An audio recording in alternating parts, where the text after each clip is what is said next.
Vážené dámy a pánové, milí studenti a přátelé umění, dovolte, abych vás nejdříve v češtině přivítala na druhém online seminářu ve spolupráci s Grace v podzimním semestru, tentokrát poprvé na Zoomu. Jsme rádi, že můžeme dnes mezi námi alespoň virtuálně přivítat pana jako hosta a hlavního speakera pana profesora Christophera Longa, historika architektury, který se v současné době zabývá moderní architekturou a působí na Texaské univerzitě v Austinu, a který bude hovořit o vnímání prostoru v architektuře Miese van der Rohe. Jako obvykle pak bude následovat diskuze. Pevně doufám, že i když nemáme možnost setkávat se a debatovat osobně, tak budete mít chuť a zájem se do diskuze zapojit. Pan profesor Long velmi rád komunikuje se studenty, takže se rozhodně nemusíte ničeho bát. Abyste na svoje otázky nezapomněli, tak je můžete rovnou psát již v průběhu přednášky do chatu, v češtině nebo v angličtině, a já potom na dotazy přečtu na konci. A poté budete mít samozřejmě možnost se na své otázky zeptat i ústně. Pokud o to budete mít zájem, tak se zase prosím přihlašte buď v chatu, anebo nám dejte palec nahoru, což je možnost, kterou máte ve své spodní liště vpravo dole, a já vám dám slovo. Všichni teď máte ve výchozím nastavení stlumené mikrofony a vypnuté kamery. Mikrofony prosím nechte stlumené, pokud nebudete vznášet dotaz samozřejmě, ale chtěli bychom vás poprosit, těm z vás, kterým to nevadí, zapněte si prosím kamery, aby vás profesor Long viděl. Přeci jenom je příjemnější dívat se na publikum než do černé obrazovky. Díky za pozornost a nyní přejdeme do anglicky mluvené části pořadu. Ladies and gentlemen, welcome to our second online seminar program in cooperation with CRACE this autumn semester. We are very glad that we have with us, at least virtually, Professor Christopher Long from the University of Texas in Austin, who will give a lecture on the experience of space in the architecture of Mies van der Rohe. Professor Long is interested in modern architectural history, especially in Central Europe, including Brno, which he has visited several times. As usual, the lecture will be followed by an open discussion. I hope that even if we do not have the opportunity to meet and debate in person, that you will be interested in participating in the discussion virtually. I have been told that Professor Long loves to communicate with students, so I'm sure nobody needs to be shy. You can write your questions in the chat during the lecture in Czech or in English, and I will read them after the lecture ends. After that, you will also have the opportunity to ask verbally. Please notify us you would like to do that in chat again, or give us a thumbs up, and I will give you the floor. You all have muted microphones and cameras turned off. Please keep your microphones muted unless you are asking a question, of course. However, we would like to ask those of you who don't mind to turn on your cameras so that Professor Long can see you. It's more pleasant to speak to an audience than to a black screen. And now, without any further ado, I would like to finally give word to Professor Long, who will speak about the experience of Mies in space. Good, thank you. I should add one other thing, and that is, es geht genauso gut mit Fragen auf Deutsch, wenn Sie Fragen auf Deutsch stellen wollen. Good, okay, it's very good. Now the English part. Thank you so much. I'm so happy to be in Brno virtually today. It's lovely. I would have much more happily been there in person, but such is life in the era of COVID.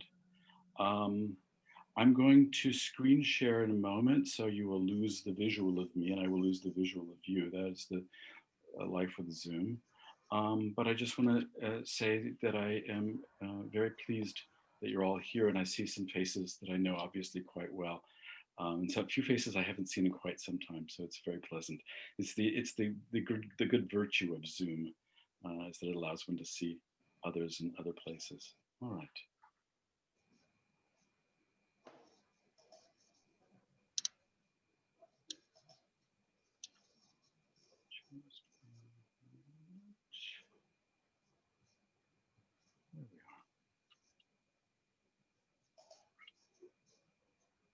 I'm going to speak to you today about space and spatial perception in the works of Mies van der Rohe, roughly in the period from the mid-1920s through the later 1940s, early 1950s, which is to say the peak period of his productive life. The image I'm showing you, I suspect, is very familiar to many of you, probably in very personal ways. It's an image, obviously, if you don't know it, of the Tugendhat house and of the famous living room looking towards the conservatory. This view is essentially towards the south, not exactly, but pretty close to the planned south. And what you see here is what one could call the iconic view of Miesian space, space that's free-flowing, open, and continuous. Continuous in the sense that it's continuous through the interior, largely uninterrupted, here only interrupted by the chromed cruciform columns and by the onyx wall to the left, and by the windows on the right. But of course, space here continues beyond the envelope. One reads through these very large sheets of glass, through these transparencies, one sees the space going on. The idea of more or less continuous space here is articulated, but of course it becomes even more powerful when one understands that these windows were intended to be, made to be lowered, so that in fact the space could be open and extended in a pure and complete way.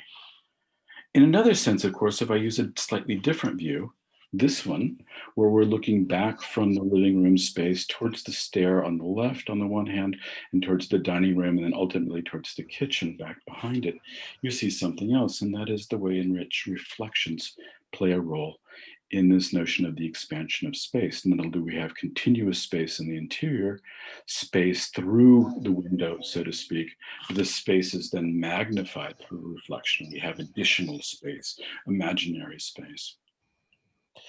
In one sense, this understanding of space, the concept of space as I just described it to you, has become the way in which we have conventionally understood modern space. Space free-flowing, open, continuous, extending from inside to outside, extending through the container. It was probably also, one could say, Mies's concept of space. At least it's the concept of space we've normally ascribed to Mies. And there's a famous quote that I had in the abstract for this talk, or the description for this talk, from one of his assistants, probably his most important assistant, a man named Sergiovi Rügenberg. And Rügenberg at one point said Mies's concept of space extended between two horizontal planes, which is to say floors and ceilings. In other words, continuous space. He didn't think about space exactly three-dimensionally. That may or may not have been true. We will interrogate that question in a bit. But what I want to suggest to you today are two possible different ways of reading Mies and Miesian space, and by extension of thinking about space in modern architecture. I'm going to tell you a story in some sense about an alternative reading of space in modern architecture. We're going to chart that. I'm going to suggest that that alternative reading could apply equally to Miesian space. That Miesian space represents in one sense a kind of amplification of this alternative reading, and that ultimately then we could, by extension, combine those two things and come away with yet another reading of space that I don't think has ever been made in the case of Mies. My story starts with August Schmozov. Schmozov may be a figure familiar to quite a few of you, certainly to several of you I know very well. Schmozov, of course, was a German art historian and theorist. He was active roughly from the mid-1890s through the 1930s. His peak years were from about 1895 to about the time of World War I. Schmozov had developed in the 1890s and extended through a number of other essays a radical notion of architectural and architectonic space. This starts in his inaugural address that he first gave when he became a professor at the University of Leipzig, and it continued in a number of other essays and talks that he gave over the next roughly 20 or 25 years. It's a complicated story. I'm going to distill it down to three principles of Schmozovian space, or Schmozovian ideas of space. The first is the one that he announced initially, and that is that simply that architecture is space, that one could understand architecture not as structure or surface, but that the primary determinant of what architecture was, the primary or the essence of architecture was space. Architecture is space. The second principle is that if that is indeed the case, then one could understand the history of architecture as the evolving notions of spatial understanding and spatial constructs. In other words, the history of architecture could be understood as the history of architectural space. And the third notion is the one we're going to pick up with today,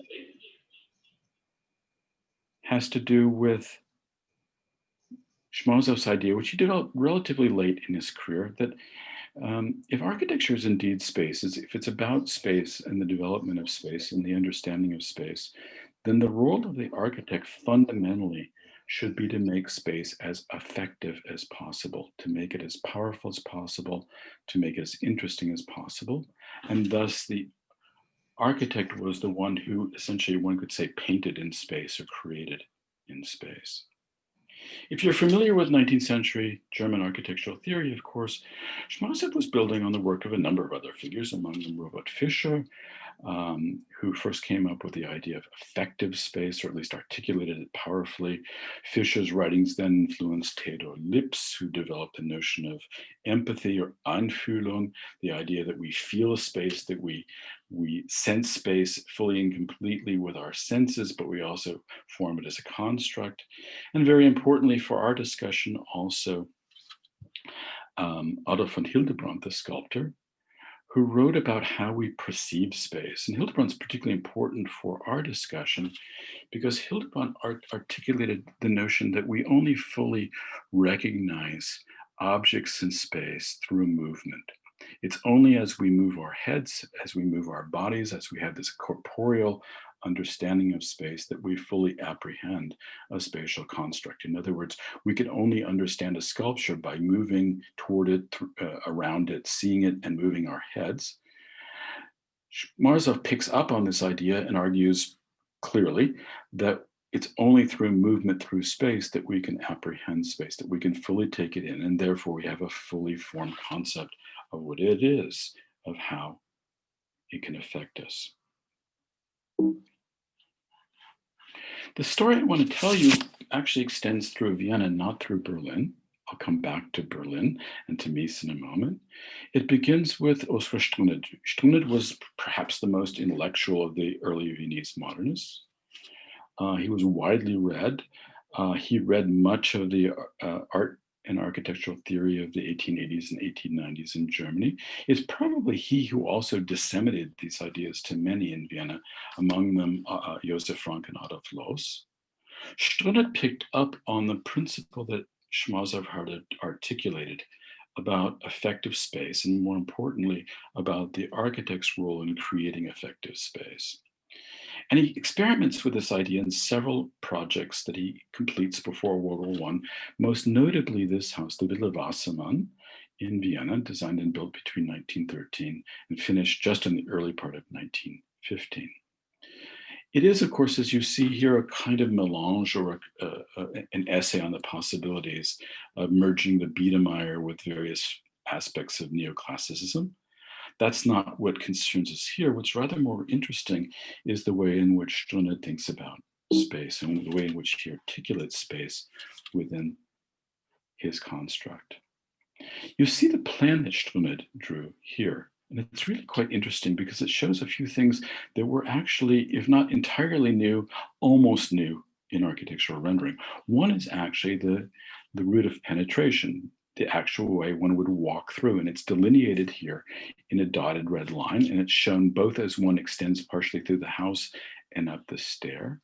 But you notice that something very interesting about this rendering. It's rendered very carefully in such a way, unusual for a plan, in such a way that it shows us the various pavings. We can see that down below there's a brick paving, and then there's some stones, and there's more brick paving. Then one comes into a kind of rubble stone paving, and then into a small vestibule here, and then beyond the door into a very narrow hallway that extends, goes past where the stairway extends up to the second floor, and then into the main body of the house. And you can see this being carried out in the extant photographs that we have of the house.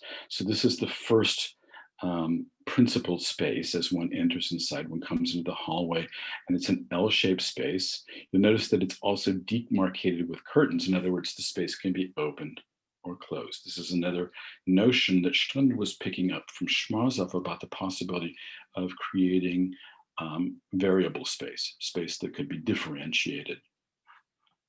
And as one goes through then the volume, the view I just gave you was looking back across here, across these windows. As one comes into it, one enters the main living room. So there it is, arranged around a hearth, very much in the language, by the way, of the English arts and crafts movement with these exposed beams. That tells us quite precisely the period we're in, also with a sideboard, very much in the language of the English arts and crafts. But what's so curious about this house is the way space unfolds beyond. The first is in the stair that connects the ground floor with the upper floor bedrooms. You can see the Wassermann son, Jakob Wassermann was a German writer. And you can see their son standing here on the stairs. And you know something very curious about the stair. The stair extends up, then one jogs to the right. And then if you follow the railing, you can see, in fact, that, you jog to the left and then back to the right and then back to the left again and back to the right to go back up. In other words, the stair flips on itself in a curious and odd way. It's a very strange way to arrange a stair. If our students would do this now in design class, I think that they would get a big red X on their drawings from the professor who would say, no, you can't possibly do that way. That makes absolutely no sense. Stunde tells us in one of his essays written shortly after the house's design, but before its completion, that he did this quite deliberately, that his intent was to create a sense of bodily movement.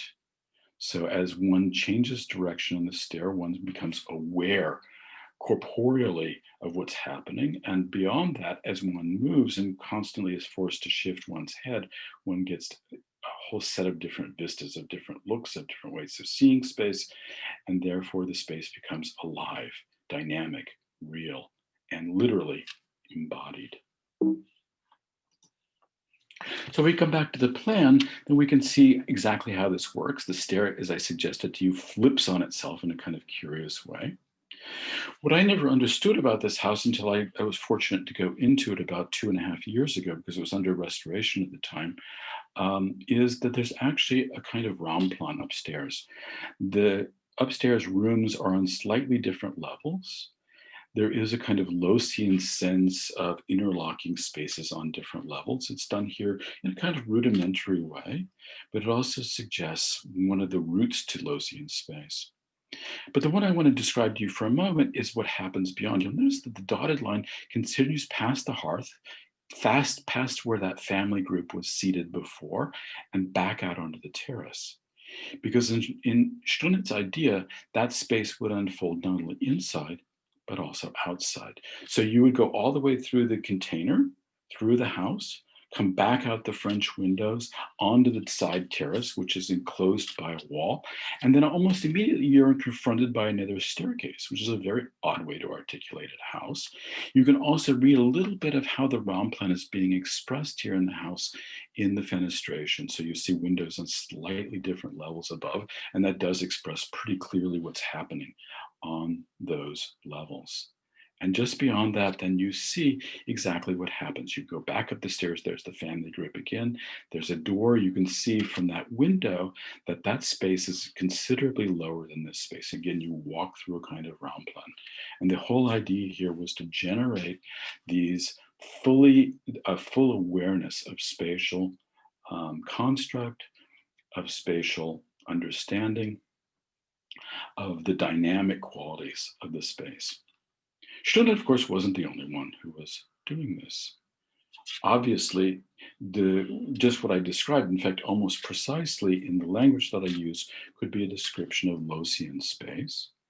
I'm going to show you one of the less well-known Loosian villas from the 1920s, the Villa Mola in Vienna, the cousin of the Villa Müller, you could say, in Prague. It's difficult to get into because it's the house of the Israeli ambassador in Vienna, not the easiest place to get into. But it's quite extraordinary spatially. You can see it here from the exterior, from a photograph from the time right around when it was completed, about a year and a half after it was completed. But the curious and interesting thing you can see here, and I'm showing you the really quite wonderful pictures taken by Wolfgang Thaler, is how the entry sequence works. You walk into a quite grand villa and the very oddest thing happens. You walk in and you immediately are confronted with a wall. Not a large room, actually a very small, frankly, somewhat uncomfortable vestibule.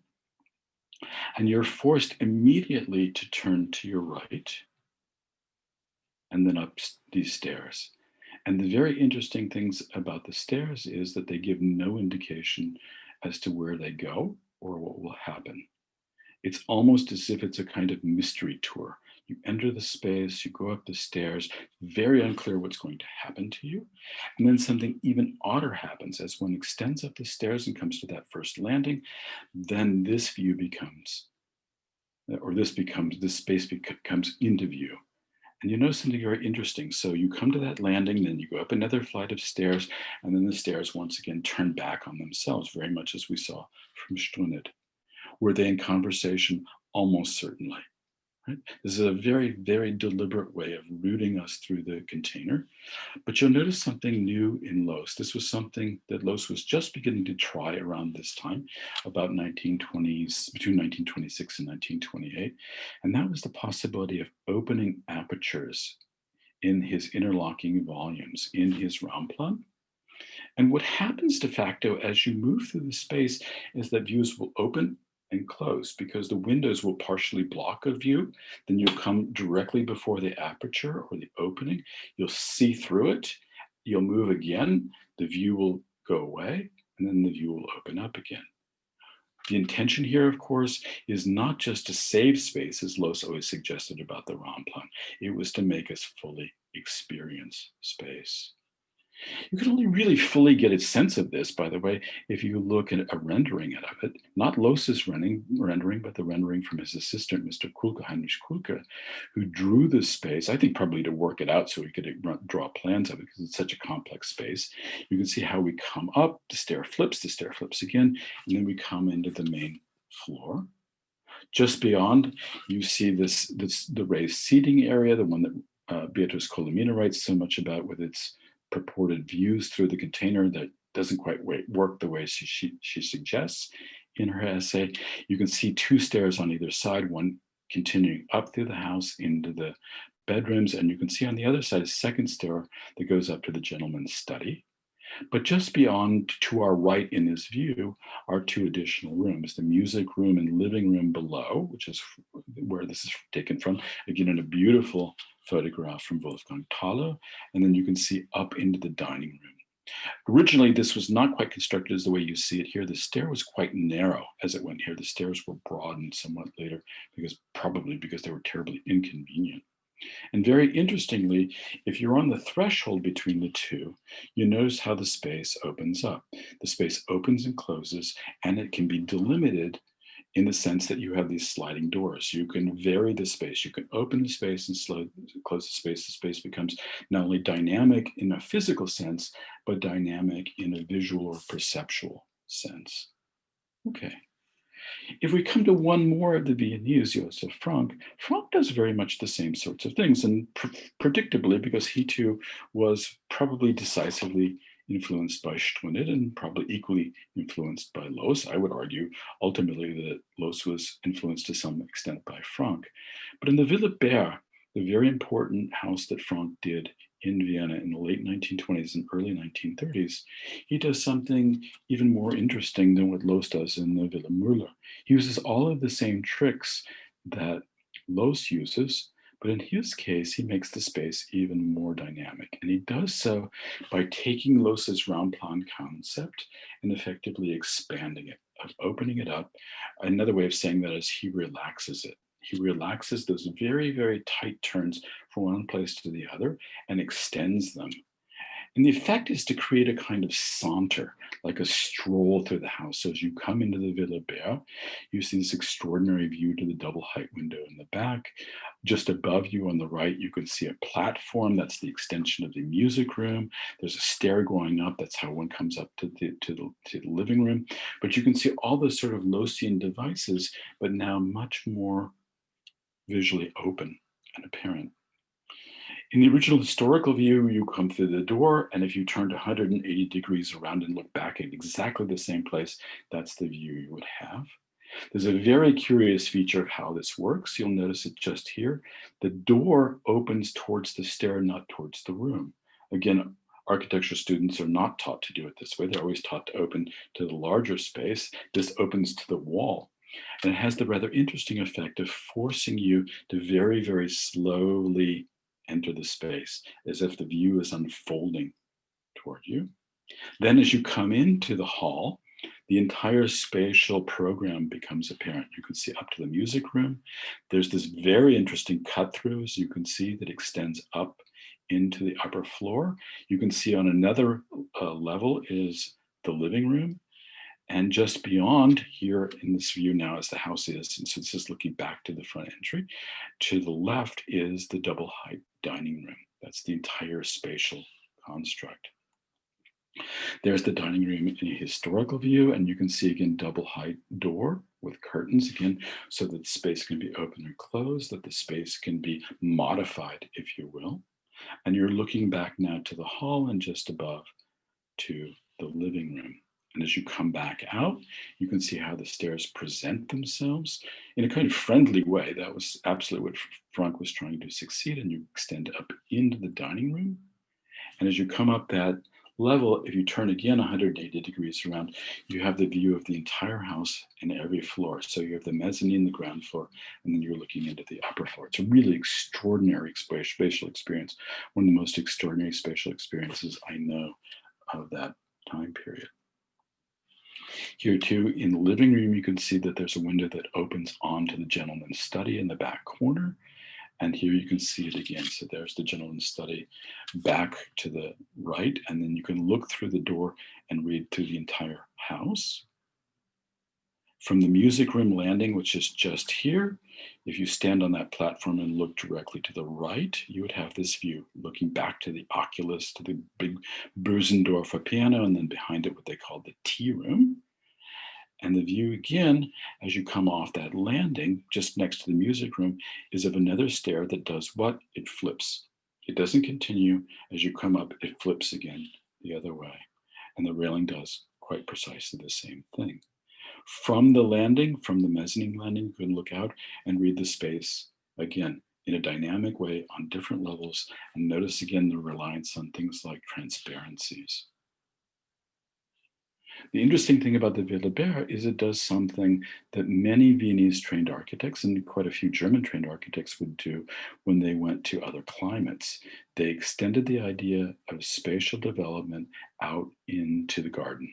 In other words, the building becomes a spatial container that's connected to the garden, and there's an idea of continuous space. You walk down and there's a kind of round plan in the garden because you go up and down levels even within the garden itself. There's one other rather interesting alternative to this possibility of space making in the later 1920s and early 1930s, and that comes to us from Hans Scharoun, most notably in his design for the great Schminke house in Lobau, in what's Saxony in Germany, designed and built 1932 to 1933. Scharoun uses many of the same ideas of spatial expansion, though he doesn't use the notion of spatial interpenetration on three levels. In other words, very much like Mies, the space expands between two horizontal planes. But Scharoun does it in a really quite interesting way in the sense that he takes and he manipulates the geometry. So instead of relying on orthogonality, instead of relying on a normal gridded kind of space, what he does, and you can see this very clearly in the plan, is he takes a rectangle, effectively, so you have this rectangle, and then he flips it at one end, and he flips it at the other, and then he pops it out. It's as if he rotates the wall out from that geography. So he takes a rectangle, flips it one way, flips it the other way, and then rotates it outward.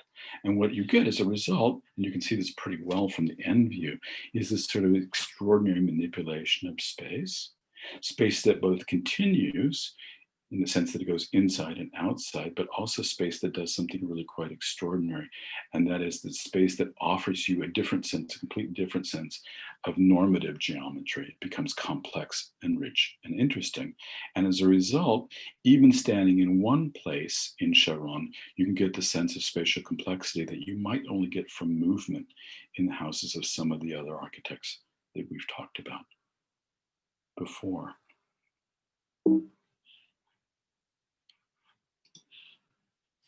So finally, and I thought you probably all wondered, when would we come back to Mies and when would we talk about Miesian space? Well, here we are. Mies between about 1922 and 1923, shortly after he finished the Friedrichstraße skyscraper projects and up until the time he would leave for the United States, engaged in a long and extensive set of spatial experimentations. Those experimentations are very often described in one way in the Mies literature. They're very often about a formal exploration of the possibilities of space and spatial development. A kind of formal explanation that often relies almost on two-dimensional gridded notions like you see here.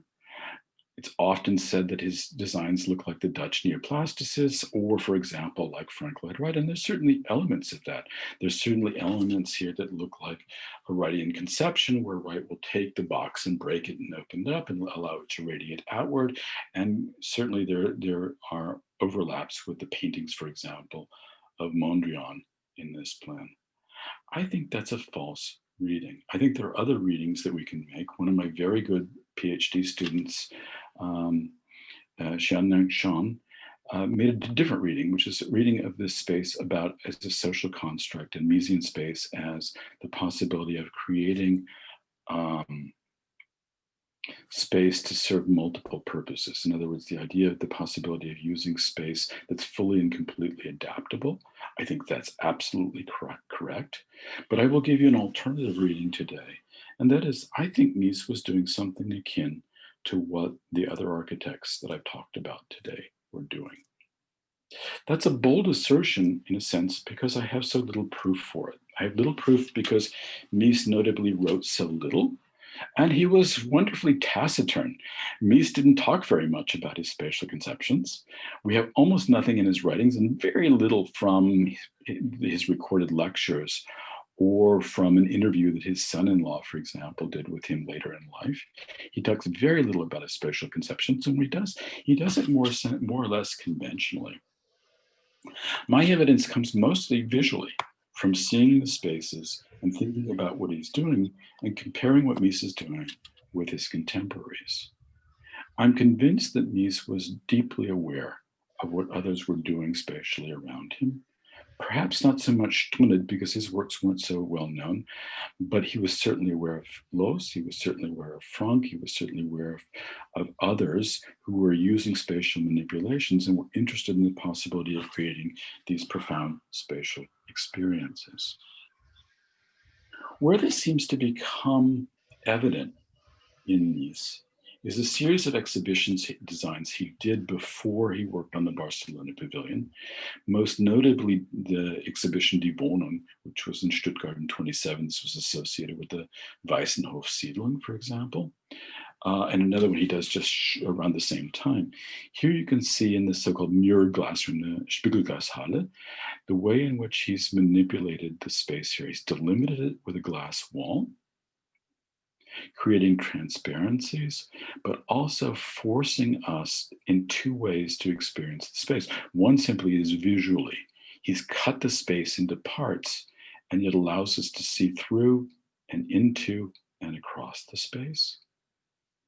But also, because of the way in which the room is delineated, because, for example, this wall extends outward, we're forced to walk around it.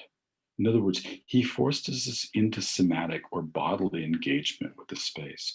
We have no other way of experiencing that space other than to walk in the ways that he shows us, that he makes us. And you can see this in a different way where he plays with, oh, sorry about that. You can see this in another way where he plays with the notion of transparencies in space. So you can see into and through the space. You can see across, in other words, from one room to the next. But you can also see in the mirroring of the glass, or the reflection of the glass here, that you get multiple iterations of the space. In other words, the space becomes, again, visually, you could say, dynamic. It's visually dynamic through our movement. It's visually dynamic because of what we actually apprehend, because of what we see. Mies plays with this in a slightly different way, working again with Ludwig Mies on another exhibition he did in Berlin in 1927, Die Mode der Dame, the fashion of the women's fashion would be a better translation. And he creates a cafe. Here in the cafe is created by a series of spaces that are once again delimited by walls, in this case, walls of silk that are hanging. You notice, by the way, these curved rooms, this is already a premonition of the dining room in the Tugendhat house in Brno. He's already suggested how that could be done. But notice something else, that the curtains themselves force us into a certain kind of engagement. We move around them, we see them, and each time we come into them, because the geometry here is fairly complex, we're forced to see something new or different. We're forced to move in certain ways. We're forced into action and engagement. So by the time we come to the Barcelona Pavilion in 1928, 1929, and by the way, it's really important to remember that we're not looking at the Barcelona Pavilion as built by Mies. We're looking now at a replica, right? What exists there now is not the original. It's very close to the original. If you study the photographs of the original, what you will see is that the stonework, particularly the way in which the marble is bookended, is ever so much better than the original.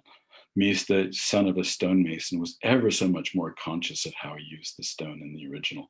And I would say that the replica is pretty good, but it's not nearly as good as it was. But if you think about the Barcelona Pavilion, you can see the ways in which he's taken the walls now and he's slid them back and forth. It's correct, as Rügenberg says, that the space unfolds between two horizontal levels. That's absolutely correct. You walk between two planes, although it's slightly varied in the sense that you have to walk up to this plinth from the street side. So there is a slight variation in height. But generally speaking, most of the structure is on a single plane. And as you walk around, if you think about it, the same thing happens. You're forced, your route is forced in a certain way. You walk in a way that's somewhat unnatural to enter into a building. You walk further than you would normally have to walk. The walls jut out in ways that are different than they normally would be in a structure. Then the spaces are closed or narrowed and then opened. And then you have transparencies from one place to the next. And each place along the way, each place that you move through, your view will change quite dramatically. If you've gone and experienced the building, what's so very, very interesting about it is that as you walk into and through the building, at almost every moment, you will have a different view. You could almost do this as a series of photographs. Maybe I will do this the next time I go there. I'll actually make photographs for each step forward and each step as you move. And what you'll see is that the composition becomes very, very different along the way. Moreover, because of the way the glass works and the hard surfaces, which are two types, one could say, those that don't reflect very much at all and those that do reflect quite a bit, and then those reflect just a tiny bit, that's the travertine here, you again have a play on the possibilities of light. So each way, the light will work differently, the transparencies work differently. So as you walk through the space, you see different things. The space is then narrowed, almost uncomfortably so, but then the view is extended all the way back to the Lembrook statue at the back. Once again, then it opens, and it opens in reflection in a really rather interesting way, so that you literally can see behind you, which is exactly what's happening in this case. Through the turn of your body, if you turn your body or your head, your view will change again. And through your haptic sense. You can touch the wall, for example. You have that sense of actually touching and feeling. You can feel these cool surfaces or these cold surfaces in terms of the chrome and so forth. In other words, nearly every sense is engaged as we move through the building. And as you come into the main body of the building, the same thing happens. The views open and close. As you come closer to this side of the wall, this side disappears. As you stand back, the entire view is open, but part of it is reflective and part is clearly open. He also opens views by, for example, leaving a very small slit, like a clerestory, between the top of the wall and the roof plane. So in fact, your view goes through and continues. You have these continuous barriers and openings, almost like that kind of punctuated space that I was talking about in Loos. Your view opens, your view closes. It's truncated, it's extended. He also, of course, plays with surface in this way and pattern, really quite beautifully by using these different stones. But notice again, your view closes because exactly what's around this corner is not apparent to you. And yet it can be reflected. If you turn very slightly and you have experience of this building, if you turn very slightly, the reflection here on the right will actually show you what you're seeing beyond, which is really quite curious. It's as if you're in multiple buildings with multiple views at the same time. Okay, so then we come to a building that all of you in Brno, I suspect, know very, very well. And if you don't, then shame on you, because it's just down the street from your university, but you should go see it if you haven't. You can see an old photograph of the building as before it was restored. Just for those of us who can remember the old days in Brno and the way it was. But as you come into the building, the curious thing that happens is that many of the same principles that Mies was exploring in the exhibition, that he explores in Barcelona, are here carried out in the container in the building. What's notable, of course, is this is a house. It has to be enclosed in order for it to function. So certain other things obtain. It has to be an enclosed volume, a fully enclosed volume, and it has to function for a family to actually live there. But there's some very, very interesting things happening as one comes inside. Things that you all have experienced, but probably really didn't take account of very clearly. The old photograph of the house as it was, with that opaque or milk glass. When it comes around that entry into the door, of course, that you all know very well. But then something very interesting happens, and we tend not to pay such close attention to this. As you come to the stair, notice what happens. The stair drops.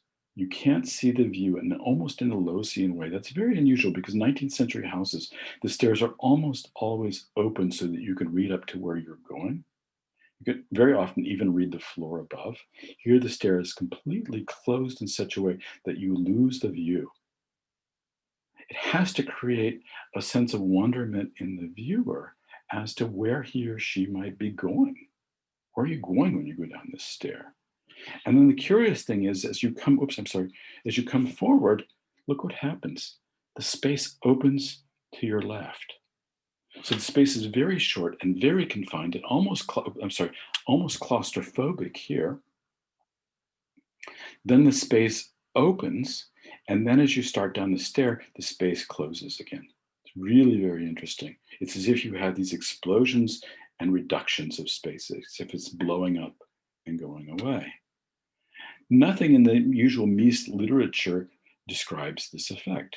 This isn't about the pure formal exploration of space. This is certainly about the experience of space.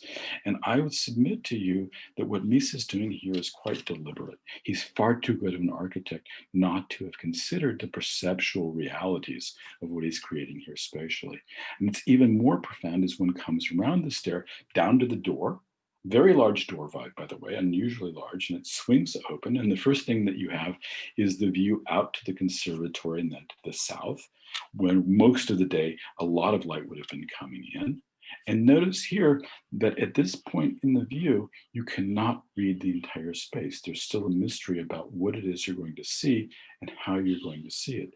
It's only when you advance forward just to the edge of that wall and begin to turn your head or your body that the view comes to you.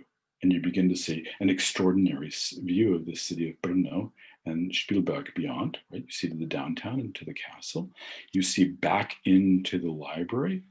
You can see the wall. You can also see the curtains, just as we saw before in other architects' designs, where we have this dynamic sense of space, where space can be opened or closed. And in the next view, of course, as you round that, you see the corner of the dining room, and then that extraordinarily beautiful view of the city. Rügenberg is absolutely correct in the sense that space here unfolds between two planes, but space unfolds completely the other direction. If I were to take this image, by the way, and play the little game that you can play on your computer and rotate this space, which is to say I would flip this vertically, you could almost have a Loosian space. You begin to have the kind of space in 3 dimensions. You almost begin to have a round plan space if you just flip the space vertically. It's so differentiated, and it becomes differentiated quite interestingly in that way. Mies, though, never played that game, or only rarely played that game. Almost always he has you walk through on this, more or less on this single level, to explore the space. Of course, as you come into the space, you have the view that I showed you before. You walk towards the living room, you turn back, and you have that sense of open and closed, reflective and non-reflective, solid and transparent. You also have the sense, looking the other way, of how space can be partially enclosed, as the dining room, for example, does, the dining room wall does. Also the way in which the space can be fully opened if the glass is completely rolled down into the basement, in other words. And as you step forward again, you come into the dining room space, and the space is again delimited. But notice here very, very much that it too is reflective. So the space is both solid and reflective. It gives you a clear sense of what lies beyond. How much of this, again, is absolutely part of Loos's conscious plan, how much of it was a result of the way in which he's articulating the space and using materials, we don't know. He doesn't tell us those things. But as I'm walking through the space and I'm observing it, I'm seeing all of these things happen, and I'm noting how similar it is to other spatial ideas. The spatial ideas in large measure of the Viennese, but also Charon, going all the way back to the theoretical constructs of Schmazow and the other writers of art theory and art history in the 1890s. We also come to one of the more extraordinary things, and if you've not experienced it, you should. Just as the sun sets and you come and you stand behind the onyx wall, what happens? It becomes translucent, and the onyx wall lights up. It becomes like lava, it becomes molten, it's alive. And if you're there on a particularly good sunset day, this wall itself is completely dynamic in the sense that the light plays through the different textures of the wall in quite an extraordinary way. One of the more beautiful things I've ever seen in any house, right? Really, really extraordinary. And as you come out the other way onto the terrace from the bedrooms, you can see the same kind of thing, the opening, the closing, the delimiting, the ways in which Mies also forces you, or at least compels you, maybe is a better word, to walk in certain ways, to walk in certain patterns. And as you walk in those patterns, then ultimately to see and experience different things. Even as you walk away from the house nowadays, especially because a lot of the growth has been taken away from the south and west ends of the house, you can also read the house in that sense of a container that opens up, that engages into its landscape. The whole spatial play becomes part of the landscape as well. This must have been particularly true when all of the windows on the main floor were open. Then the space would have been really come fully engaged with the exterior in a rather interesting way. You can also notice that the house sets up on a plinth in almost a classical way with a side stair.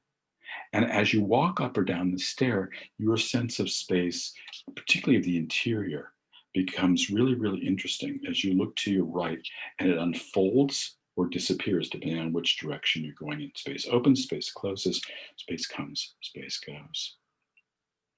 Mies would continue to experiment with these ideas for the remainder of his career and in really, really interesting ways.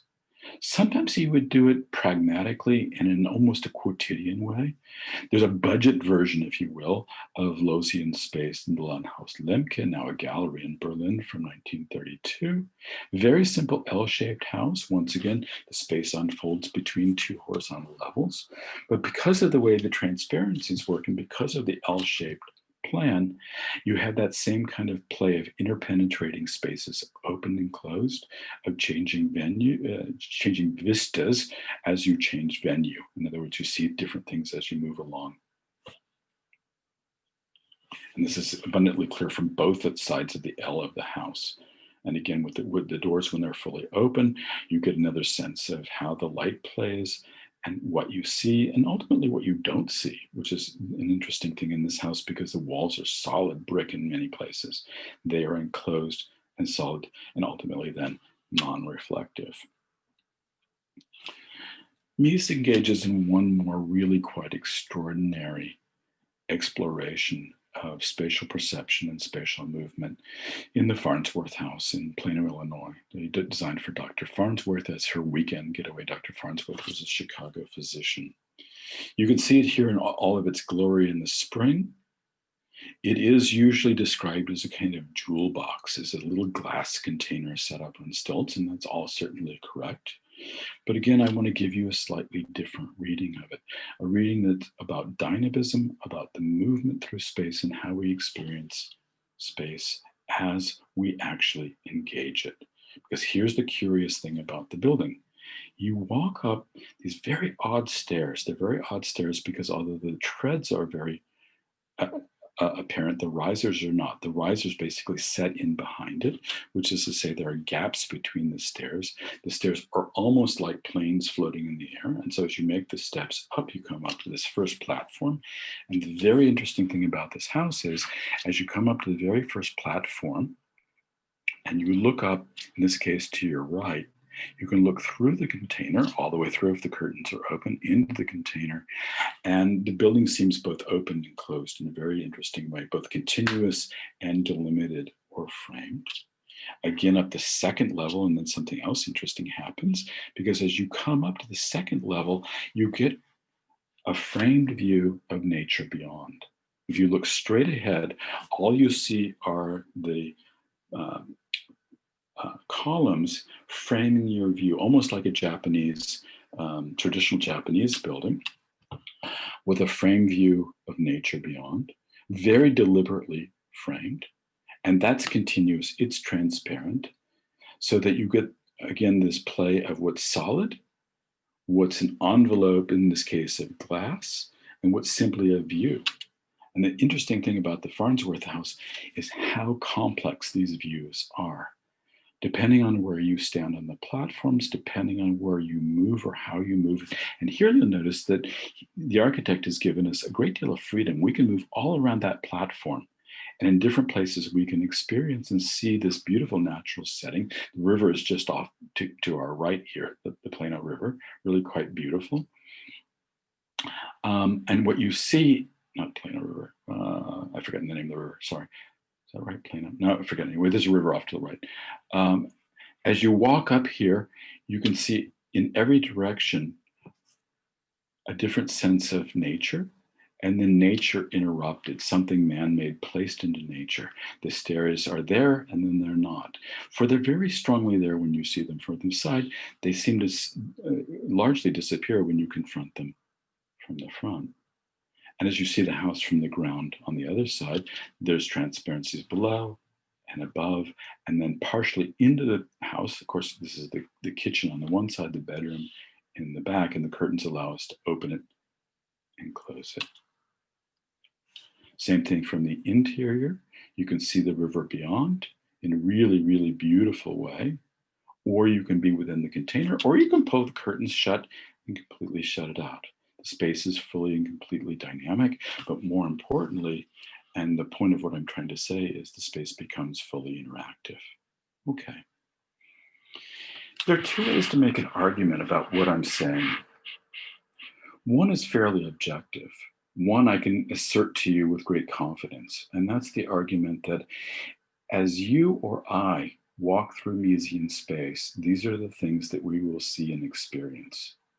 We will roughly see the same things as we move through, because as human beings, we very largely apprehend the same kinds of things. We will see them slightly differently depending on, how, for example, how tall we are. And that does make a difference in some of these buildings. If you're very tall, you will see them quite differently than you would if you were very short.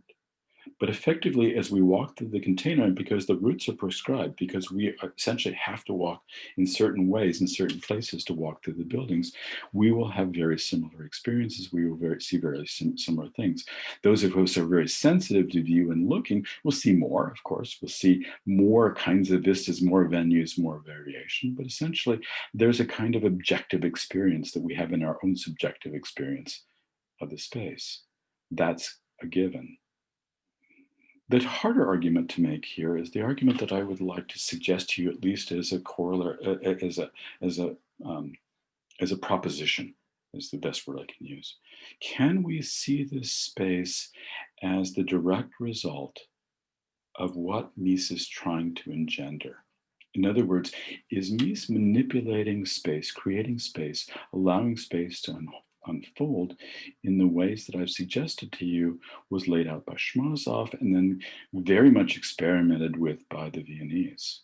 Is Miesian space somehow related to these other conceptions of space as a construct that's mental, or is it simply a Miesian space that's purely formal?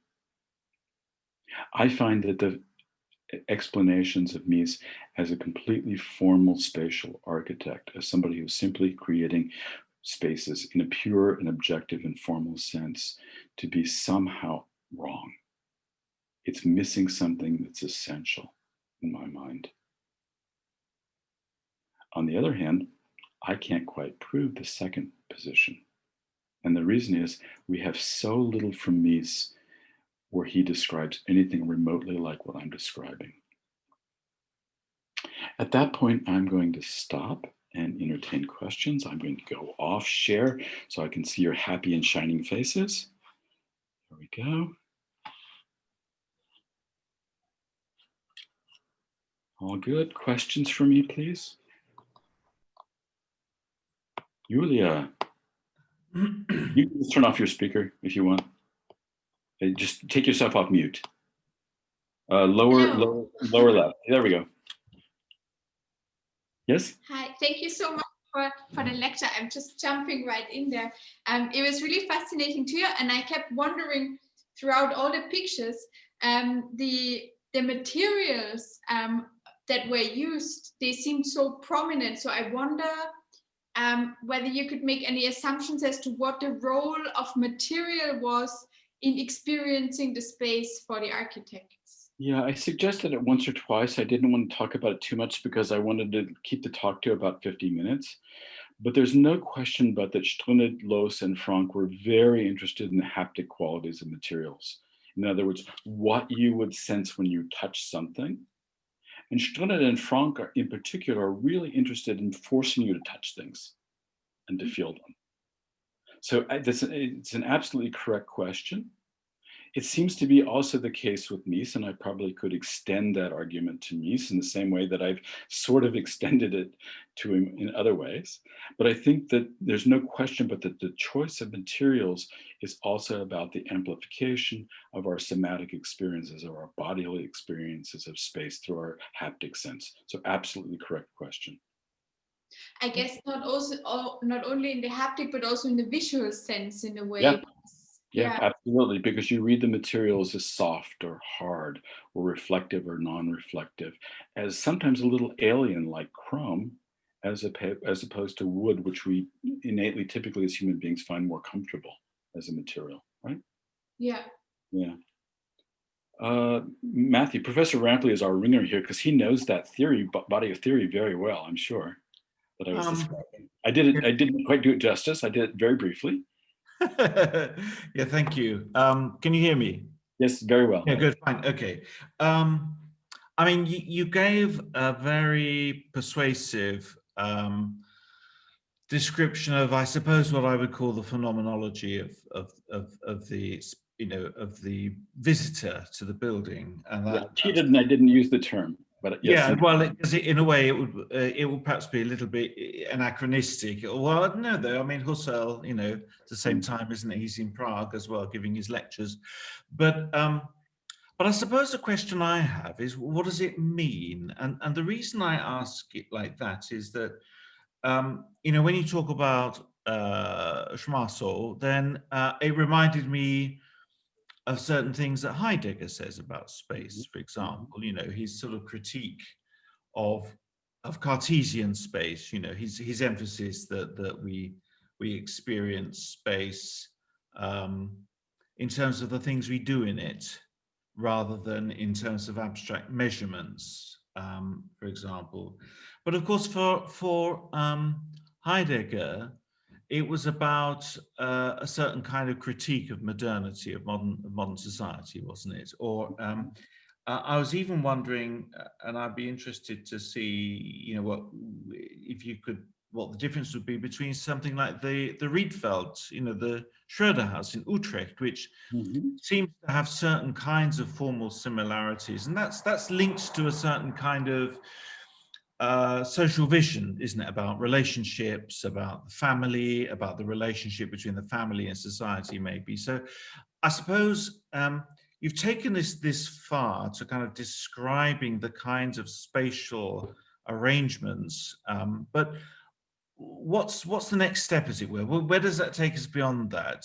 How do we, why, I mean, what motivated Mies or Strunad or the others? You know, I mean, it's fine to read a bunch of theory, but in a sense, there's something that always motivates us as to why we find a particular theorist engaging, why we find that their work inspires, you know, an architect. Anyway, I've spoken for long enough, and hopefully. Yeah, no, I think it's a wonderful question. I think there are multiple answers, and there's even multiple answers about my own agenda.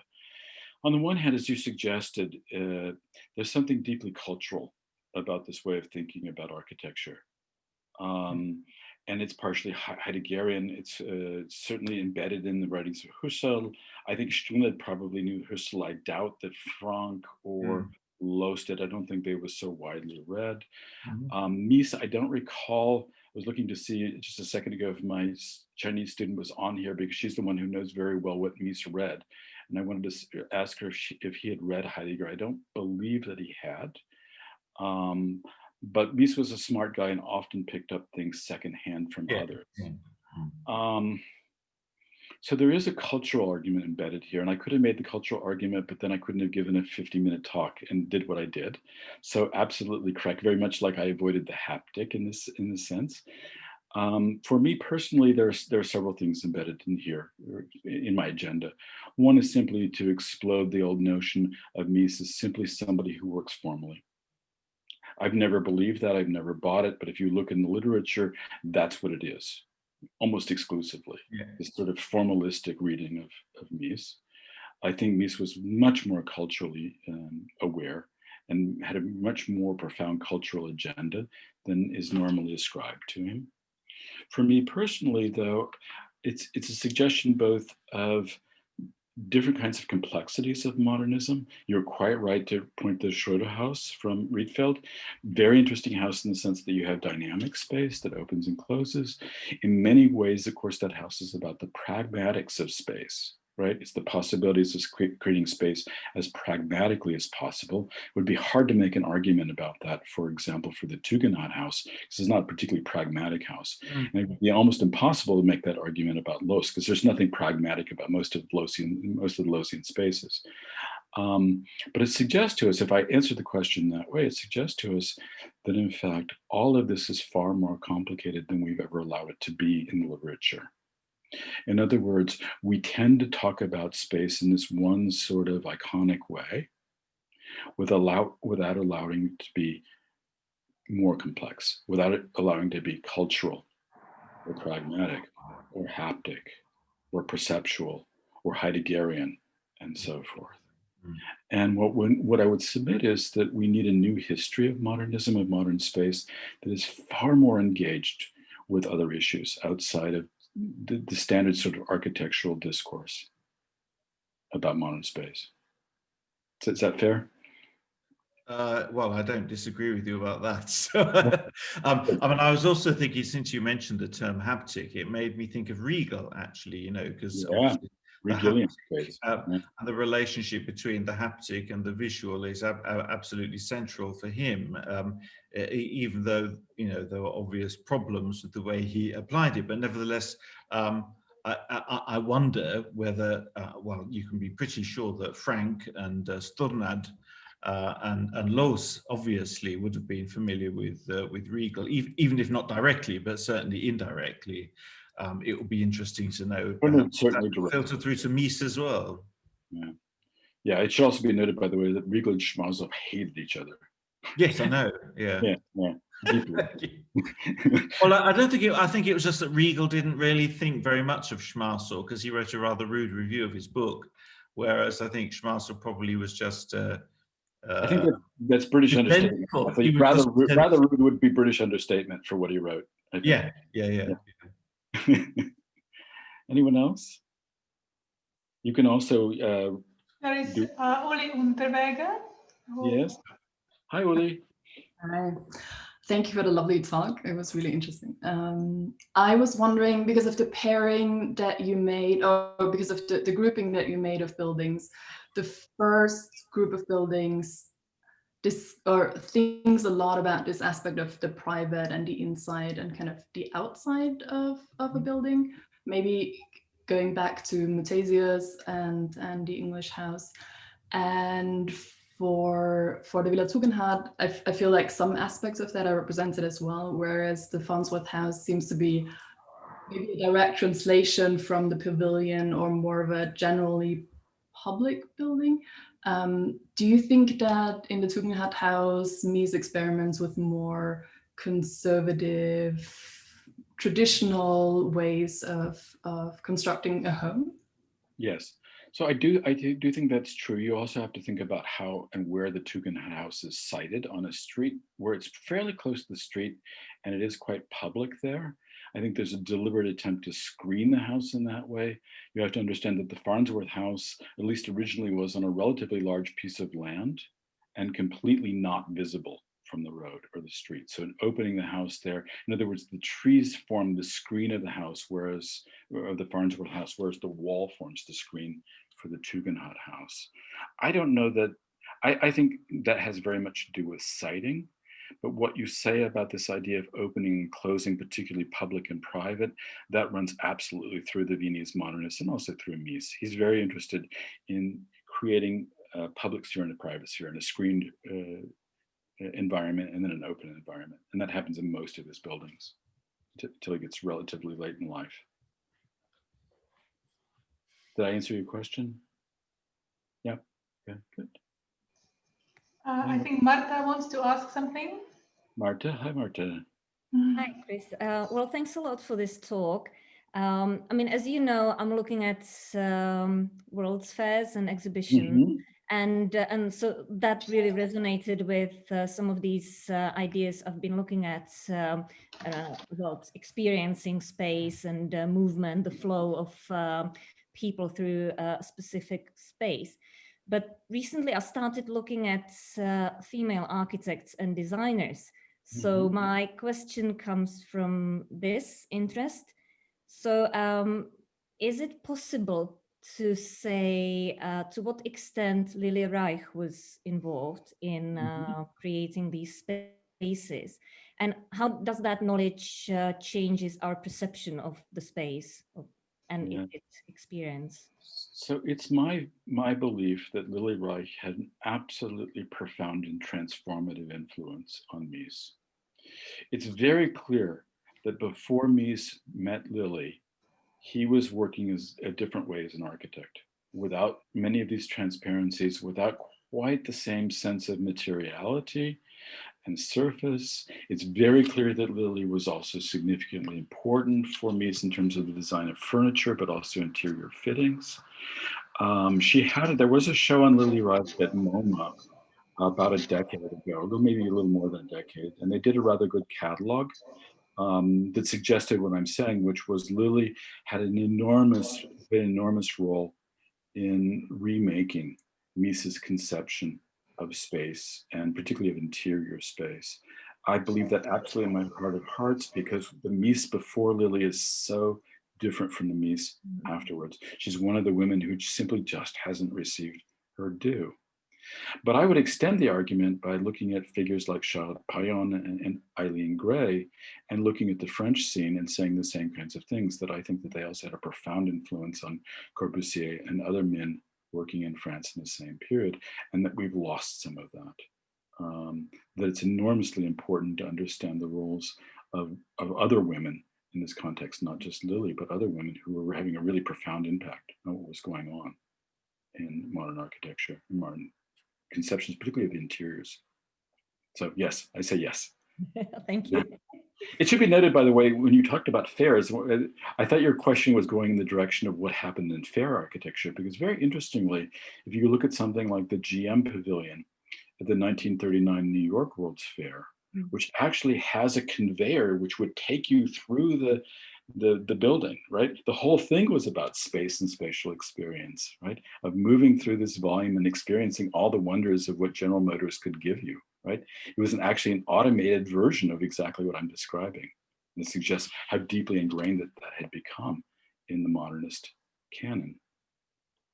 Yeah, brilliant. On that, I mean, when you show the Villa Wasserman with the layout and the kind of the red arrows, it really made me think of all these plans the Czech architects did for their pavilions, where they also considered the flow of the visitors through the building, and yeah, and really mark it in the plans. This is how you move around. How you do it, yeah. And arrows and plans, as far as I can tell, are entirely a modern creation. I don't know of them anywhere. Matthew may, because he's more of an expert than I am on 19th century architecture, but I don't recall ever seeing them in 19th century architectural renderings. Do you, Matthew, are aware of any of them? No, I'm not either. And Stunitz might be one of the very first. Yeah, because it's quite early. It's probably around 1912 or 1913 that this rendering was made, quite early for that. And as you say, it becomes quite normative in the 1920s and 30s to show these kinds of routes through buildings and suggesting how one moved through the plan. Yeah. Good. Anna, can you ask your question? Yes.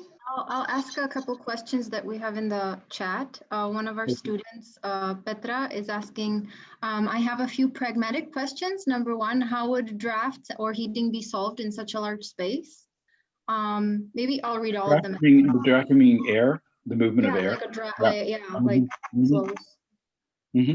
Second was the garden design depending on the design of the building, which you touched upon a little bit, but and then did the mentioned architects also design flats, or did they focus only on family houses that allowed work with several levels? Okay, those are three very different questions. So the air question is an interesting one. And if you know anything about the Tugendhat house, you know that it has significant problems with ventilation. It's why the linoleum floor continuously buckles, and they have to have those fans and dehumidifiers. There's a significant problem. It's actually not well worked out in any of these houses. They all tend to be damp, and the air tends to not move very well in any of them. So the first answer is not so much. The second question has to do with, remind me, blah, blah, blah. Second question was? Second one, what were the gardens? And, gardens. So you see this in European buildings almost exclusively through hardscape. So whatever is actually built in hard materials tends to reflect the plan. So you can see that sometimes in Loosian buildings, you see it even more in Franck, where he'll actually make the landscaping and introduce that kind of landscaping. It happens also in Mies, for example. In the Farnsworth House, he does something like this. The only time you see a full, at least in the 1920s and 1930s, a full amalgamation of garden and house, where the garden becomes as sophisticated in design as the house, is in the work of those architects who left Europe and went to warm places. And I'm thinking here of Richard Neutra, R.M. Schindler, and others like them who are working in climates that allow them to make a full integration of garden and space. And then you actually see the garden then carried out completely and fully. Neutra does this in beautiful and interesting ways. He does this, for example, in the von Sternberg house in Los Angeles quite early on. He also does this in the Lovell Health House, where garden and building are fully and completely integrated. That's a relative rarity in the European context, simply because of climate, I suspect. The last question was, do you see these kinds of things carried out in buildings that are for public housing or replicated? And the answer is yes, sometimes. So Loos, for example, makes a Raumplan house for the Werkbundsiedlung in 1932 in Vienna. But it's rare, and that's because houses like this are very expensive and they don't work typically very well in public housing environments. They're simply too expensive. And if you consider that much of this development is taking place in the 1930s, when the European economy, and for example, by extension, the American economy is doing terribly, there's simply not the budgets to carry out those kinds of concepts. So only occasionally. There's a little bit of this in the Czech Werkbundsiedlung Novidum, for example, in Prague. You see a little bit of it, but not much. And it's simply because it's just too expensive. Good. Thank you. Does anybody else have any other questions? I think Alex did. Okay. Yeah, thanks, Chris, for the wonderful talk. How does all of this get corporatized or institutionalized in Mies's American oeuvre, right? So his high-rise buildings, also campus designs, and headquarters for corporations. In other words, larger than domestic. Yeah, the simple flippant answer is it simply does. He simply makes it corporate. Once he begins to work on IIT and then he works on the early Chicago skyscrapers, it's incorporated into all of those buildings. But the interesting thing is, if you think about it, on the IIT campus, Illinois Institute of Technology campus in Chicago, the other large buildings that he does, for example, the Federal Center, the Center in Toronto and so forth and so on, or the Nationalgalerie in Berlin, all of those buildings are actually spatially not very complex. In other words, the more corporate that Mies becomes, the more spatially simple he becomes. He begins to use the same spatial conceit over and over again of open, free-flowing space that's transparent but not very complex. And so the short answer is, as it becomes more corporate, it becomes less interesting, ultimately. That's why I stopped in some measure with the Farnsworth House, because it's the last time he does this with such acuity, with such incredible complexity, right? After that, he's working in very large scale, and most of the buildings are frankly not that interesting, right? Spatially, that is, right? They do other things really wonderfully well, but they're spatially just big containers, big boxes. Matthew, you had your hand up. Did you want to say something? You have to hit your mute button. Yes. Sorry, I was just going to ask about that and how that relates to his later work. But it does, I suppose, just a question, I suppose, to do with, you know, how we critically assess Mies, because I'd almost say, well, if you've got unlimited budgets and very few restraints, it's fairly easy, isn't it, to design? I mean, I'm playing devil's advocate here, of course. You know, what's the challenge in designing houses for rich clients who have very deep pockets and who have all the kind of space in the world you might want to play with in a way? I mean, how do we view Mies in that sense, given his sort of reluctance to well, I suppose almost engage with the perhaps more pressing challenges that might come with, you know, larger public housing projects, where you're having to be more ingenious with, you know, restricted, all sorts of parameters that put limits on what you can do. Yeah, I mean, it should be said that Mies did navigate between these two worlds. He was working on the Weissenhof-Siedlung apartment building almost at the time he was working on the Barcelona Pavilion. Okay. So he's doing one and then he's doing the other. Every architect wishes for a client like the Tugendhats that have very deep pockets and allow the architect to do wonderful things. So that's absolutely true. But there are certainly plenty of architects who have clients who have very deep pockets. They're not as adventuresome or as interesting in terms of what they do spatially. There are plenty of modern architects, including quite a number of modern architects in Germany in the same period, the Tauts, for example, and a lot of others, who are not doing things that are spatially very ambitious. And in fact, in Germany, aside from Mies, only Hering and Charon are really working spatially in ways that are highly complex in the 20s and 30s. Most of the rest of them are not. Corbusier is one of the few architects in France and working in ways that are spatially highly complex. There are only a few architects in America and in the US in the 1920s and 1930s that are working in ways that are spatially, again, highly complex. Neutra and Schindler, principally, but not exclusively. Yeah. And of course, Wright, in his dotage, right, he's still doing really extraordinary things. We think of Falling Water from 32, where he's doing some of the some similar kinds of things. Budgets is a partial determinant, I would say necessary but not sufficient to get a spatially complex work of architecture. You need a lot of budget, but you also need the right client, and you need an architect willing to experiment in ways that really are going out on a limb, quite literally, figuratively. There aren't very many of them who do this in the period, and that's, I think, notable. Yeah. Okay. Yeah. Thank you. Anyone else? Anna? Maybe I have maybe a stupid question, but when you spoke about movement throughout the house and opening and dynamism, I was just thinking that it reminded me a little bit of Mannerist architecture, and I know it's completely uncomparable, but like the element of exploring and being surprised by different views and things like that.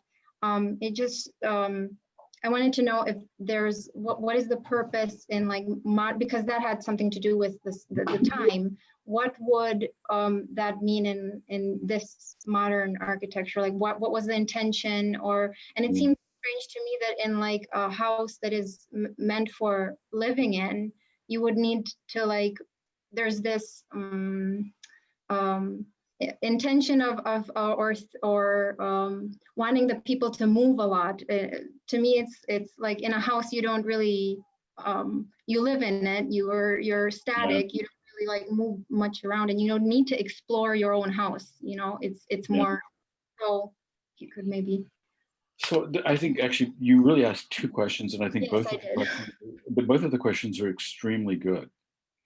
So the first question is, are there lessons here that came out of European mannerism, and particularly Italian mannerism? And the answer is, I think, yes, 100%. The architects that we're talking about, perhaps aside from Mies, who wasn't particularly well educated in architectural history because he had a background that wasn't academic, but Loos, Stuned, Franck, Charon, they were all intensely aware of the European traditions in architecture. Stuned in particular was very much aware of the Mannerists. It will tell you something that Stuned wrote extensively about the palace of Diocletian, interestingly, and the spatial things that you would experience in the palace of Diocletian, which was already kind of almost a proto-Mannerist work in the sense that it was late Roman and sort of odd in its way, right? They do see themselves absolutely as heirs of a long tradition.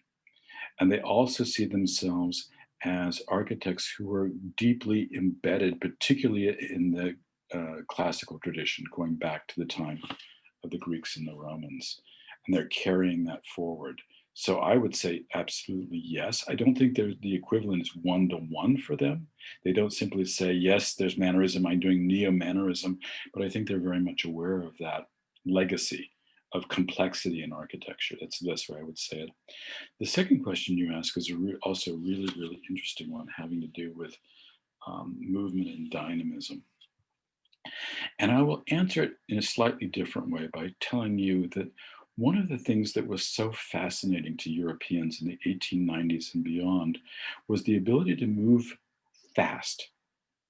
Trains all of a sudden were going fast and faster, and there were bicycles and automobiles. And if you think about what the futurists, for example, the futurist painters in Italy are doing, this whole obsession with movement and dynamism is enormously important in European and American conceptions of reality and what modernity is. Modernity is about movement. It's about rapid movement from place to place to place. So that's one aspect of the story. But the other aspect of the story for these architects, I think, has to come from this Schmarsovian and then ultimately Hillebrandian, if that's the adjective from Hillebrand, notion that you can only fully apprehend your environment three-dimensionally through movement. You have to move to see it. Otherwise, you're seeing a two-dimensional, mostly two-dimensional image. Even though we see in perspective, you see in perspective without, if you don't move your head or your body, which is actually relatively difficult to do, by the way, or your eyes, you will see one kind of view. But immediately, because we are these active creatures that move around and move our heads and move our bodies, we are forced to see in multiple ways, consistently and constantly. We have no choice, and therefore architecture must be framed to meet that demand of movement.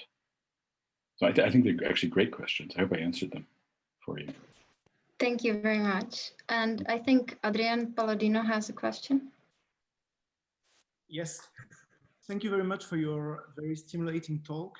As my colleagues at the Maastricht University know very well, I love to look to the past and try to understand the present, because I'm coming from rather the medieval late antique world. Of course, it ticked something into my head, of course, when you spoke about the marble decorations. And I believe also in the Sparkasse in Vienna, there are these marble structures which are mirroring the laws in space. So I wanted to ask if Mies ever wrote anything about it? No. Right? About the materiality? Nothing. There is no... It's remarkable how little Mies says about much of anything.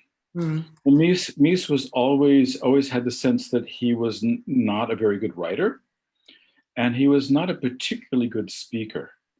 He tended to be someone who was, as I suggested to you before, was quite taciturn. He didn't speak very much. And when he did, it was very deliberate and very precise and very focused. So unfortunately, no, this is one of those cases where I wish we could bring the architect back and give him an extended interview. It's the opposite we have, for example, with an architect like Ludwig Mies, who spoke and spoke and spoke incessantly. You could hardly shut the man up. And so we know an awful lot about what he was thinking. With Mies, the problem is he wrote very little. Most of what he wrote was in the 1920s. He wrote very little after the 1920s. Partly because he was busy as an architect, but also just he didn't like to write. By the time he came into the English-speaking environment, he wrote even less because he was even less comfortable writing in English, and he spoke remarkably little in public. So we don't know very much about what he was thinking, what he had seen, what influenced him. And architects, as we know anyway, tend to lie or ignore what influences them so they can look more original. So the answer is there's absolutely no way to knowing. It's a wonderful question. And the problem is I can only give you a visual answer, which is he does it a lot. He's very interested in surface and materiality and reflectivity. And I also wanted to point out one article of Barry Flood, which is called God's Wonder, Marble as a Medium and the Natural Image in Mosques and Modernism. I don't know if you have seen this one. I do know it. Yeah, I do. It's a fantastic piece. Yeah. And I suppose you could take that and turn it on its head and make it kind of Miesian. You could almost take exactly the same concepts and make a kind of Miesian argument out of it. So yes, absolutely. Your space argument was really some kind of also performativity. If you want to use the trend words for the medieval architecture, it will be a kind of performative movement through the space. So it has many resonances with our own personal work. So that extends into the early Renaissance, of course. As we come to the end of the medieval concept, that becomes also very much a Renaissance conception, right? That you have exactly the same kind of material experience. Yeah. Thank you. Yeah, you're welcome. Thank you for a wonderful question. Anyone else? Michelle, hi Michelle. I get to see Michelle for the first time in some time. Hi. Hi Chris, thank you so much for the lecture. It struck me this time looking at the examples you chose that the user has to be okay with going up and down the stairs a lot. It's a bit of a practical, obvious observation. I wonder if you could speak more about the relationship between space and the body or bodies and the sort of perhaps privilege associated with a particular type of body that can move through these spaces. Yeah, I'll tell you a funny story that Wolfgang, who's on here, knows very well. The day that we went to photograph together the Moller house, we were greeted at the door because it's the Israeli ambassador's house. We were greeted with this very burly guy from the Mossad. One of those guys who doesn't really have a neck, his shoulders just become his head because he's so muscular, right? Great big burly guy. And of course, he's there with us to make sure that we don't see or photograph anything that's a security device or something like that, so that somehow we can't inform any terrorists. They'd already checked us out before, and I don't think they really thought we were terrorists. But we're walking through, and I know Wolfgang will remember this very well, because the guy spent about half the time complaining about how much he hated the house and having to work there because he spent all of this time running up and down stairs. And that it was so cumbersome and so awful, and they just hated it. He repeated it to me quite a number of times while Wolfgang was working and photographing the Mossad. The burly Mossad guy would be standing next to me going, "Oh, this is the worst job I've ever had." You know, really, really very funny. So the answer is it does involve a lot of physical engagement. Some of it's not fun. To be really honest, I'm not so sure I would want to live in a Loosian house. Frank, perhaps, yes, because you have that sense more of a stroll from place to place. It's more open and easier. Mies, absolutely, right? It's easy to live and be in Miesian space. I'm personally enormously fond of Sharon. And so I find Sharon's spaces really, really interesting because I like those kinds of complex spaces in really interesting ways. But they are, the best way to say it is they're somatically demanding, these kinds of buildings. And that becomes the question, is what you get from physical exertion worth it in terms of what you get perceptually? And the answer would be yes, the first time, and maybe the second time, and maybe the third time. The 43rd time you go up those stairs on a given day, I'm not so sure. I'm not so sure. And I think what happens is that you become dulled to it. In other words, you just don't see it anymore. You just have the experience of running up and down the stairs. I'm not so sure that they factored into what they were doing very well, particularly Loos. Loos, very often, when he's queried about things that seem uncomfortable or unusual, he just dismisses them with a wave of the hand. His concept is much more important than any user's comfort in that sense. So the dividend, I think, is very small once you've gone up and down the stairs enough times. Does it work for other kinds of space? It works in Miesian space, certainly, I think, right? Loosian space, especially the really, really condensed ones like the Rufer house, which is really, really condensed. I don't know, you spend all your time turning to your left or right or going up and down stairs.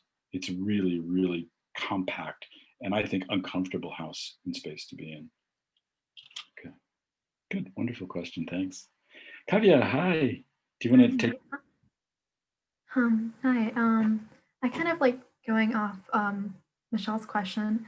I think, is there any writing on like the people who use the house that like weren't the owners, like maybe like the caretakers? I remember watching a documentary about Koolhaas's, can't remember which project it was, but it focused on the housekeeper and like all the maintenance it took and like, you know, trying to like drag a giant vacuum up these like really tight corners. Yeah, you would not want to vacuum a Loosian house, guaranteed. Yeah. Yeah. The answer is yes and no. So there are, for some of the houses, the Tugendhat wrote extensively, Mrs. Tugendhat actually wrote extensively about her house. She actually wrote a very famous piece that asked the question, can one live in the Tugendhat house? And she said yes, very happily. She loved her house. It was a very good house. We know, I've talked to, in many cases, the children of the owners of some of the Loosian houses, as well as some of the current occupants. Some are happier than others with their Loosian experience. Some remember the houses very fondly. Some remember the more cumbersome features of the houses or note the more cumbersome features. Unfortunately, I never had the experience of talking to anyone who originally lived in Haus Bear, the house in the Venskasse from Frank. I would have been very interested to have heard their response to that house. We know later in another of my lives, I have a lot to do with Schindler and Neutra in Los Angeles. And I know, for example, many of the occupants of Schindler and Neutra's houses were enormously fond of their houses, that really enjoyed living in those spaces. But we also know from Tristan Tzara and his wife from the Tzara house, the Loos house in Paris, they hated their house. They actually really did not like it. Mrs. Tzara referred to the stair in the Tugendhat house as a stair only a cat could love. It's great, right? It's a great line. I have to use that one. It is. Yeah, but there you go. So the answer is it seems to be quite varied as to how people respond to their houses. Good. Very good. Anyone else? I can't see both pages, so I'm looking at hands. We have a question in chat. Mm-hmm. From Katerina. I found one video on YouTube where Mies claims that the architecture is a language. I would like to ask you if you are aware of any Mies's connection to the contemporary linguistic. Yeah, Mies does indeed say that. He says it a few times in a few different ways. Sometimes I think he's talking about language as culture. In other words, the way a language is embedded in culture. Sometimes I think he's talking about language in the sense that architecture has a kind of grammar and syntax. In other words, it's organized in certain ways. And that through that organization, you have a kind of sense of how things are ordered. So he's talking about it syntactically in that way. The truth of it is that Mies, like everything else, isn't very clear. And so I don't have a good answer for that, I'm afraid, because I don't really know quite precisely what Mies is after a lot of times. He talks very cryptically. Sometimes he sounds like a yogi on top of a mountain, and he'll say these things, and then it's not really clear what he was really after. Not the most precise writer, nor the most precise speaker, alas. So unfortunately, I can't answer the question very well. I don't know. Matthew. Well, can I just add to that? I mean, that was a very common thing that many architects, designers would use. They talk about the language of architecture or of design. Sure. It didn't mean a commitment, anything more than that, actually. It was just a kind of a loose metaphor, wasn't it, I think? And I think it would be important not to read too much. Well, there are a few architects who meant it quite seriously, but most of them did not. We should say no, that. I think it was just people just used it, and there's a discussion of that, isn't there, in Adrian Forty's book, Words and Buildings, and the way that people just talk about the syntax of architecture, and you just have to be careful how much significance you attach to that, I think. Alan Cohn has written about that. There are quite a number of writers who have explored that. Yeah, absolutely. But the problem is it's so varied in what they mean. And Mies was particularly opaque, is how I would say it in his own expressions. Very clear architect, not a very clear speaker or writer. Good. Anyone else? Wonderful. I want to thank all of you. This was a delight for me. It was fun seeing so many faces in quite a number of places. I didn't count up all the numbers of places that are represented by the audience today, but at least 4 countries that I can immediately recognize offhand. That's quite nice, and quite a few cities. Cities are deeply in my heart, and quite a few of you who are deeply in my heart. Those of you whom I don't know in Brno, I hope to get to meet you and see you relatively soon when we all get to travel again in normal ways. And if anyone is interested in anything that I'm doing among the students in Brno, do please contact me. I'm easy to find on the internet. All right. So it's lovely to see you. It's also lovely to see old friends, some students and others.